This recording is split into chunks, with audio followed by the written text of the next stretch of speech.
I feel like Mario 64 ROM hacks have been quiet this year, but in reality, we've actually gotten a few heavy hitters in 2024. You know, things like Mario Maker 64. I think what's tripping me up is that in the previous few years, I've seen many successive huge waves being made in this scene in short intervals, while at the same time, we're being teased by a few highly anticipated big boy Mario 64 ROM hacks that aren't out yet. Things like Return to Yoshi's Island, Mario in the Multiverse, and Patchman's Workshop. Coincidentally, while this calm before the storm is happening, other ROM hack scenes like Ocarina of Time and Mario Kart 64 are finally catching up to where Mario 64 was 4 years ago. Not to mention the more recent games that have been making waves of their own. It's no longer a situation where Mario 64 has ray tracing while Ocarina of Time is only getting a simple dungeon with wonky textures and whatnot, so you don't have quite as much of a stark contrast anymore. I mean, they're still figuring out dungeon maps, but you know what I mean. Even with the ROM hacking scenes for all these other games becoming as sophisticated as they are now, it cannot be overstated how important Mario 64 ROM hacking still is. And I have to imagine that without all the advancements made with respect to that game,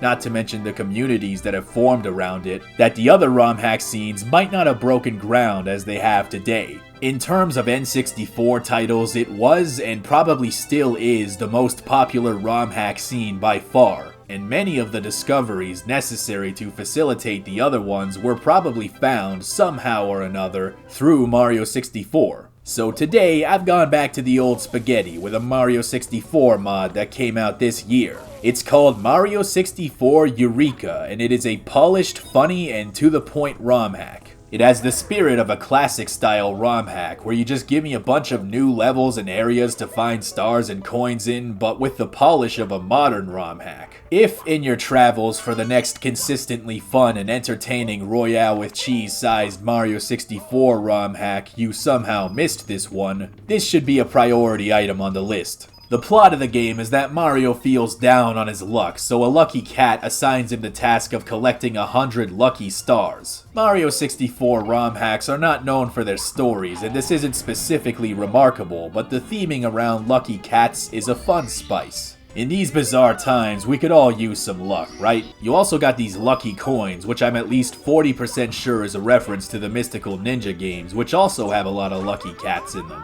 I don't think it's a coincidence that some of the music is borrowed from those games as well. Woo! Wow! Woo-hoo! Woo! Woo! Yeah!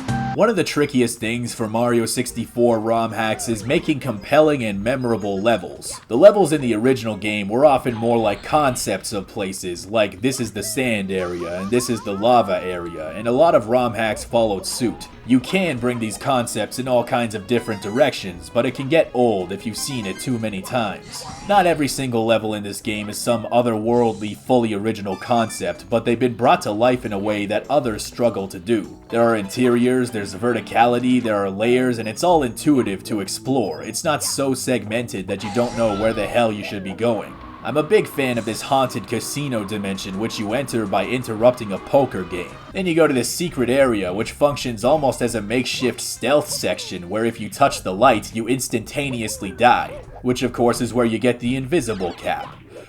Wait, but I can see it. This actually gets me thinking about what a stealth-based Mario 64 mod would look like. I'd look into making something like that myself, but that'd mean I'd have to relearn how to code, and that's a scary commitment. One of my favorite things is these races with Koopa the Quick, where you're streamlined along an obstacle course filled with hazards, while he just gets to stroll right on through with no risk of harm to his person whatsoever. Come on, that's not fair.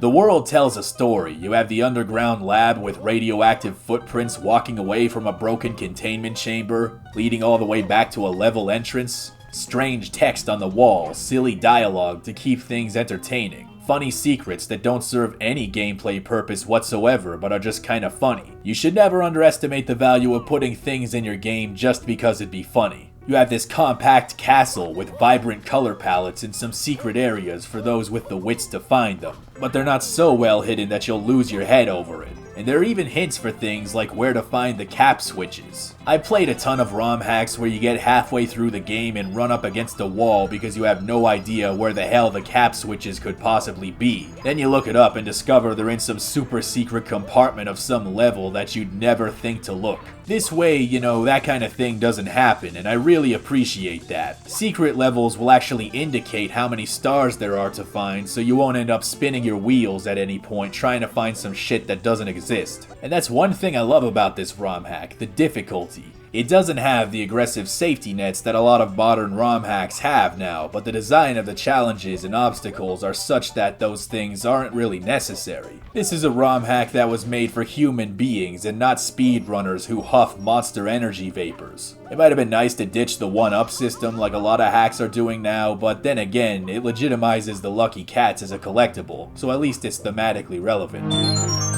Graphically, Eureka is not particularly ambitious, but the real winner in this case has gotta be the soundtrack. It's pretty much a given at this point that Mario 64 mods borrow music from all kinds of games, so I only tend to make a note of it if I haven't heard the remixes before, which is true of a lot of the remixes in this game.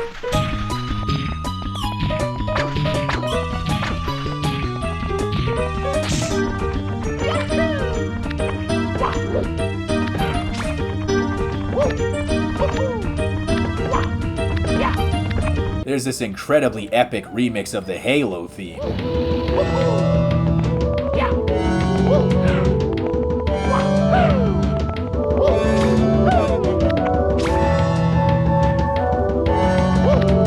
But really, the ones from the Mystical Ninja series are my favorite.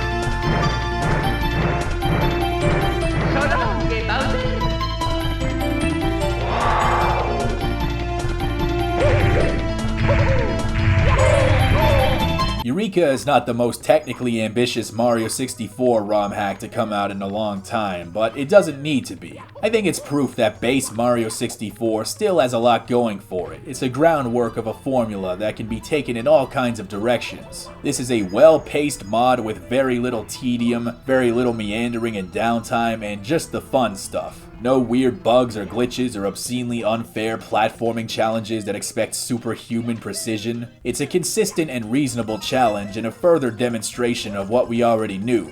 Mario 64 is just a damn good video game. Well, that's a wrap on today's Christmas present, but don't forget to tune in for tomorrow. It's not exactly a royale with cheese, so to speak, although it certainly is deluxe by some definition. Stay tuned, and Merry Christmas, cousins!